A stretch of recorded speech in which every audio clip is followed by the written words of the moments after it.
¿Qué tal, amigos de su canal de Laico a Laico? Los seguimos invitando a que se suscriban a su canal y que nos sigan en nuestras redes sociales que lleva el mismo nombre. Y bueno, pues les saluda de nueva cuenta su amigo Jorge Gasca. Y bueno, pues hoy vamos a compartir nuestra reflexión del Evangelio de este cuarto domingo del tiempo ordinario, ¿verdad? Seguimos meditando el Evangelio de Lucas y hoy también nos presenta una gran enseñanza, el Evangelio que vamos a meditar en la celebración correspondiente a este domingo del tiempo ordinario. Y bueno, amigos, pues compartan en sus redes sociales estos videos y vamos a escuchar con atención el Evangelio de este domingo.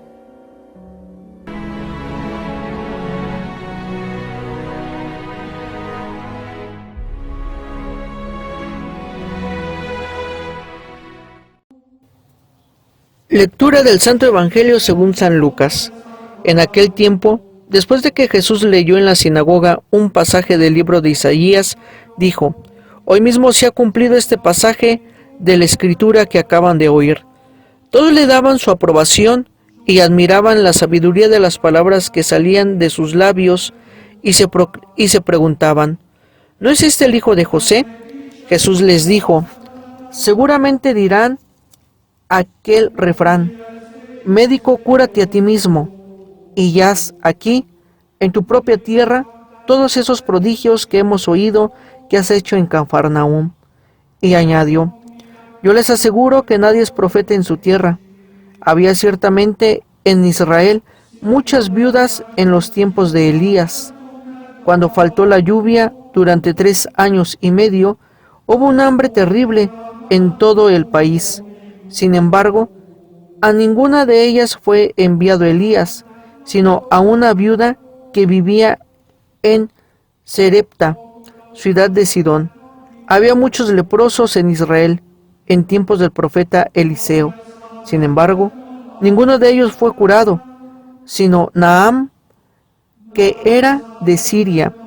Al oír esto, todos los que estaban en la sinagoga se llenaron de ira y, levantándose, lo sacaron de la ciudad y lo llevaron hasta una saliente del monte sobre el que estaba construida la ciudad, para despeñarlo. Pero él, pasando por en medio de ellos, se alejó de allí. Palabra del Señor. Te alabamos, Señor.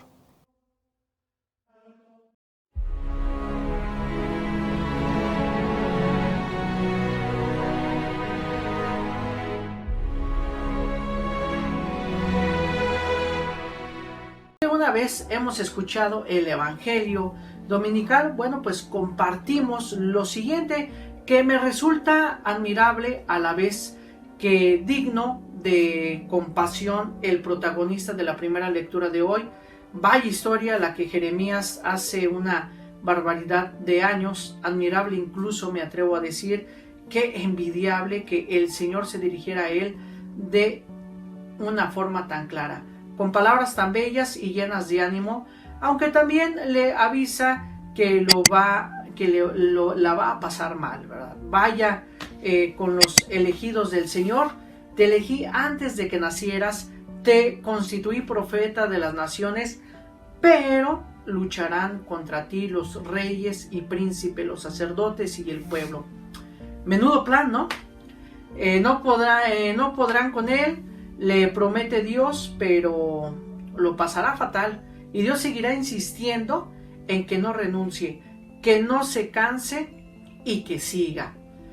¿Y qué tiene que ver lo que pasó aquel admirable y sufrido profeta tan lejano con lo que nos pasa a nosotros?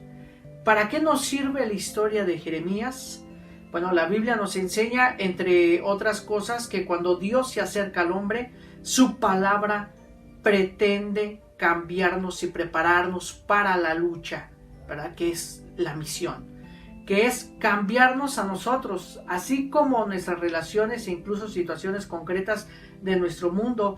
Y cuando Dios nos sale al encuentro, lo hace teniendo en cuenta el contexto personal, social, político y religioso, para poder plantear sus planes y propuestas. Es decir, Dios busca, elige, se acerca a personas concretas para ofrecer caminos a su pueblo.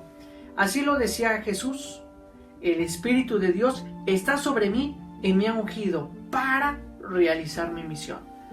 El relato de la vocación del profeta comenzaba así: en tiempos, en los días del rey Josías, es probable que no sepamos casi nada de las circunstancias de aquel rey ni de la situación del pueblo por aquel entonces.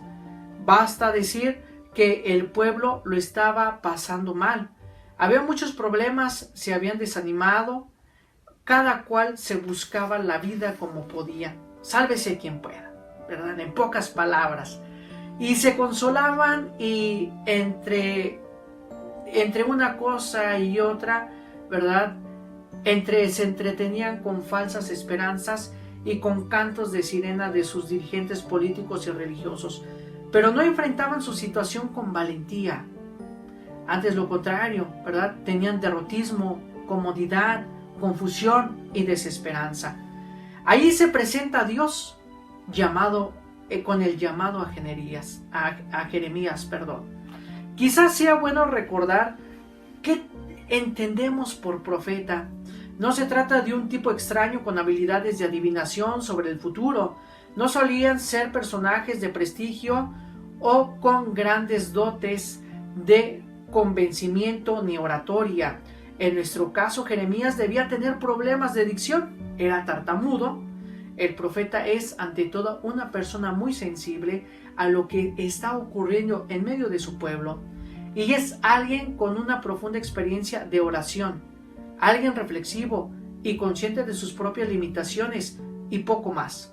El día en que fuimos bautizados y nos ungieron con el aceite, el óleo sagrado, el sacerdote pronunció sobre nosotros estas palabras: Dios Todopoderoso, Padre de nuestro Señor Jesucristo, que ha liberado del pecado y dado nueva vida por el agua y el Espíritu, te consagre en el óleo de la salvación para que entres a formar parte de su pueblo y seas para siempre miembro de Cristo, sacerdote, profeta y rey. Es decir, que todo bautizado ha recibido una llamada de Dios para que sea su profeta, su portavoz, su mensajero. Y por lo tanto podemos aplicarnos nosotros lo mismo que escuchó Jeremías: antes de formarte en el vientre te escogí, antes de que salieras del seno materno te consagré y te nombré profeta. Nada menos que Dios, soñando desde toda la eternidad, de alguna manera ha estado a tu lado, ha estado contigo para encomendarte una tarea, que es comunicar a alguien lo que Él nos diga. Todo un Dios esperando tu respuesta, que acoja su palabra, que le hagas palabra tuya y que la anuncies, aunque tengas que ir contracorriente y te veas viviendo de distinta manera como vive todo el mundo. Más que nada, porque el mundo no va como Dios quiere y seguramente tampoco como queremos muchos. No es necesario repasar nuestras circunstancias sociales, económicas, educativas, políticas o insistir en los grandes retos de la ecología, de los refugiados, de los descartados por el sistema. Creo que ya los conocemos, al menos en teoría, pero sí que merece y parece oportuno traer aquí unas palabras de ese gran papa que fue Pablo VI. Debemos dar un tono de valentía a nuestra vida cristiana, tono a la privada como a la pública, para no convertirnos en seres insignificantes en el plano espiritual, incluso en cómplices del hundimiento general. ¿Acaso no buscamos de manera ilegítima en nuestra libertad personal un pretexto para dejarnos imponer por los otros el yugo de opiniones inaceptables? Solo son libres los seres que se mueven por sí mismos, nos dice Santo Tomás. Lo único que nos ata interiormente de manera legítima es la verdad.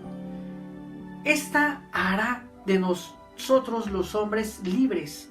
La actual tendencia a suprimir todo esfuerzo moral y personal no prestigia ni un auténtico progreso verdaderamente humano. La cruz se yergue siempre ante nosotros y nos llama al vigor moral, a la fuerza del Espíritu, al sacrificio, que nos hace semejantes a Cristo y puede salvarnos tanto a nosotros como al mundo. Pues ya que todos hemos sido consagrados como profetas por nuestro bautismo y deberíamos vivir con valentía nuestra vida cristiana para no ser hoy insignificantes o espiritualistas que viven en las nubes y no tienen nada que aportar al mundo de hoy, o incluso cómplices, me propongo y os propongo brevemente y sin entrar en detalles algunas posibles llamadas. Primero, sin miedos y sin nervios. Cuando la situación política y económica es confusa, insegura, cuando las cosas no van como deseamos, no podemos entrar en agresividades, descalificaciones, burlas, insultos y desprecios de los otros. Nos toca dar un testimonio de serenidad, diálogo, respeto, encuentro, pacificación y reflexión. Nuestra fuerza, nuestros criterios y nuestros valores están en la Escritura, en Dios. Seamos pues personas de reflexión, oración y discernimiento. Segundo, cuando hay tanta corrupción, tanto enchufismo, tanto bulo, tanta irresponsabilidad en el ejercicio de la política, la economía y el mundo laboral, nosotros ofrecemos transparencia, honestidad y justicia y nos pondremos al lado de quienes la defiendan y promuevan, sin caer en el fácil y tú más, o el todos son iguales, o los otros lo harían peor, o en fanatismos, ¿verdad?, de cualquier color. Cuando la casa común, que es este planeta Tierra, está tan deteriorada, y cuando el consumismo como estilo de vida nos ha vuelto egoístas, mientras tanto se aprietan el cinturón hasta la asfixia, a la vez que otros multiplican sus ingresos, nosotros optaremos por la austeridad, por la solidaridad, por el consumo responsable. Siguiente aspecto, cuando hay tantas personas heridas, descartadas, desterradas, ignoradas, abandonadas a su suerte, nosotros elegimos ser hospital de campaña y tener puentes y ser acogedores y ejercitar la misericordia del buen samaritano que se detiene, que cura, que venda y acompaña al que está al borde del camino. En este tiempo de relaciones líquidas, como se llaman ahora, pasajeras, poco comprometidas, poco cuidadas, bastante superficiales, pasajeras, y andamos demasiado saturados con las relaciones virtuales, a la vez que poco atentos a las relaciones reales, presenciales y cercanas. Bueno, cuidar la ternura, el diálogo de la escucha, la compañía, la presencia, los detalles, la atención a los otros. Empezando por los más cercanos, obviamente, cuidar todos estos aspectos, ¿sí? Poniendo en práctica algunas de estas claves, probablemente nos sintamos incomprendidos, cuestionados, criticados. Podremos tener la tentación de que esto no es más que una gota de agua en la inmensidad del mar. Podemos sentirnos solos o incomprendidos, especialmente por los más cercanos, por los de dentro, por los nuestros, ¿no? Pero si eso mismo le pasó a Jesús en el Evangelio de hoy, y antes a Jeremías y a tantos otros después que él, sí, el Evangelio, por medio de nuestros seguidores, no somos levadura, sal, palabra profética, propuesta alternativa de vida.